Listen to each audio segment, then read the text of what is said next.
আমার নিজের বানানো ইনকিউবেটরে কি পরিমাণে হ্যাচিং ভালো হয় আপনাদেরকে দেখাই। এই যে দেখেন কত সুন্দর হ্যাচিং হয়েছে। প্রায় 150 ডিম বসাইছি, হয়তো 10টা 12টা ডিম মার গেছে, বাকি সবগুলাই আপনার ফুটছে। এই যে দেখেন নিচে আরো দেখায় আপনাদেরকে। এই যে দেখেন কি পরিমাণে এই যে ডিম আরো ফুটতেছে। এই মেশিনটা আমার নিজের বানানো, এত ভালো হ্যাচিং হয় কি বলবো। আমি নিজে সবকিছু করছি, নিজের অভিজ্ঞতাটা কাজে লাগাইছি।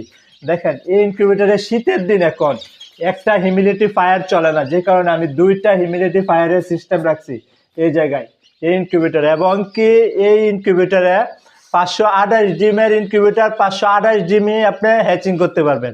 সেটার এবং হ্যাচিং দুটোটাই এটার ভিতরে, এই একটা সুবিধা। প্লাস এটার মধ্যে আমি আরও O2 সিস্টেমের পানির ওয়াটার ট্যাঙ্ক করব, এটা বাকি রয়েছে কাজটা, এটাও আমি করবো ইনশাল্লাহ। ইনকিউবেটর আমার কাছ থেকে সংগ্রহ করতে পারেন। এটা 528 ডিমের ইনকিউবেটর, আপনারা চাইলে 264 ডিমের ইনকিউবেটর নিতে পারেন। আরও ছোট চাইলে আরও ছোট আমি বানিয়ে দিতে পারবো। তো এইটা হ্যাচিং রেডের কিছু কাজ আছে, এই কাজগুলো আপনারা জানা লাগবে, ঠিক আছে। এই যে ফ্যান দেখতেছেন, এই ফ্যান হ্যাচিং এর সময় কিছু কাজ করা লাগে, এই কাজ করলেই আপনার হ্যাচিং রেট ভালো হবে। অনেক বড় ইনকিউবেটরে কিন্তু হ্যাচিং রেট ভালো হয় না। সেটা কেন হয় না সেটা আমি জানি, ঠিক